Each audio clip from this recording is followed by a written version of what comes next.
Hello, my people, my people, my people. Welcome to Shadow Folk Tales Africa. Thank you so much for joining us in this other episode of our amazing story. Today's story is about a boy who became the god of thunder. Terror, the god of thunder. I hope I don't scare your kids. Thank you so much. Thank you so much for joining us. Thank you so much for joining us. So I want you to enjoy the story as we listen. Enjoy the story, and please do what you like to subscribe, to share the video, and other people can enjoy. If you want more stories like this, kindly let me in the comment section. I will create more stories like this. Thank you. The God of the Sky. In the village of Olobo, where the red earth met the endless sky, lived a boy named Zola. While other children raced to be the fastest or shouted to be the loudest, Zola walked with a quiet step.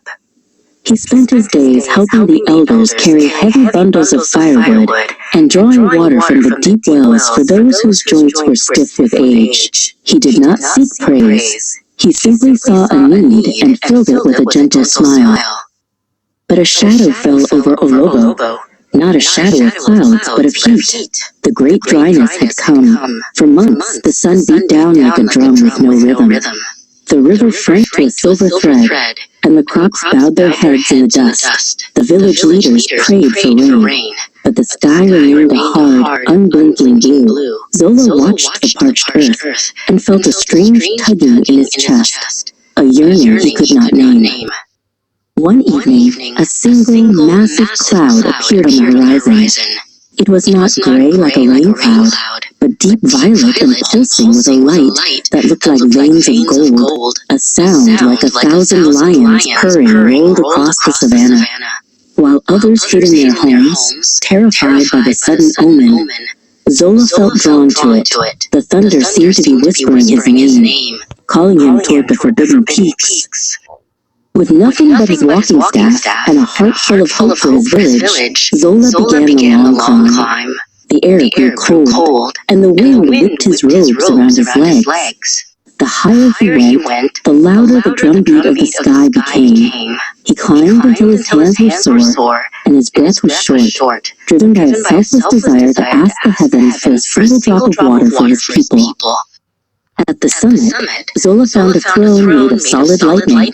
Sitting upon it was Radi, the ancient of the clouds. Radi was taller than the tallest tree, his eyes shimmering like the surface of a lake during a storm. The giant looked down at the small boy and roared, "Many have come seeking the power of the storm to rule men. Why have you come, little one? Do you seek the throne or the fire?" Radi gestured to a stone table. On it lay 3 items, a crown made of jagged gold, a spear that hummed with white fire, and a simple dusty clay gourd. "The one who takes the crown shall lead," Radi declared. "The one who takes the spear shall conquer. Choose, Zola of Olobo." Zola looked at the crown and the spear. Then his gaze fell upon the humble gourd, which reminded him of the water he used to carry for the elders. Zola reached out and picked up the clay gourd. "I do not wish to rule or to fight," he said softly. "I only wish to bring water to those who thirst." Radi let out a laugh that shook the very mountain. "The proud always reach for the spear, and the greedy reach for the crown. But the storm is not a weapon, Zola. It is a gift of life, because you chose the vessel of service. The heavens choose you." Radi vanished into a swirl of mist, and the power of the storm rushed into Zola. He felt the wind become his breath, and the lightning become his heartbeat. His simple clothes transformed into robes of woven rain, and his staff became a rod of polished ebony that sparked with the light of the stars. He was no longer just a boy. He was the shepherd of the clouds, the voice that spoke for the thirsty earth. Zola leaped from the peak, not falling, but riding the wind. He flew over Olobo, uncorking the clay gourd. Instead of a trickle, a magnificent deluge poured forth. The rain washed away the dust and brought the scent of wet earth and blooming flowers. Down below, the people ran out of their huts, dancing in the cool water, looking up to see a figure cloaked in lightning watching over them with love. From that day on, whenever the thunder rolls, the people of Olobo do not hide. They listen to the rhythm of the rain and remember the boy who was too humble to be a king and thus became a god.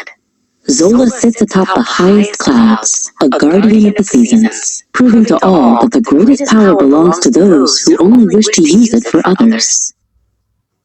Thank you so much. That's the end of the story. Do it to like and subscribe, and tell me in the comment section which one would you have chosen? Would you have chosen the spear to fight all your enemies? Would you have chosen the crown? Tell me in the comment section which one would you have chosen? Would you have chosen this one, or would you have chosen this one? Tell me in the comment section and be honest. Be honest, okay? But Zola chose to serve his people, and that shows that serving others always has its own great reward. So thank you so much for your time. Like and subscribe the video. Massage the subscribe button. Turn on notifications, and when I post more videos like this, you are going to do what? You are going to be the first to see it.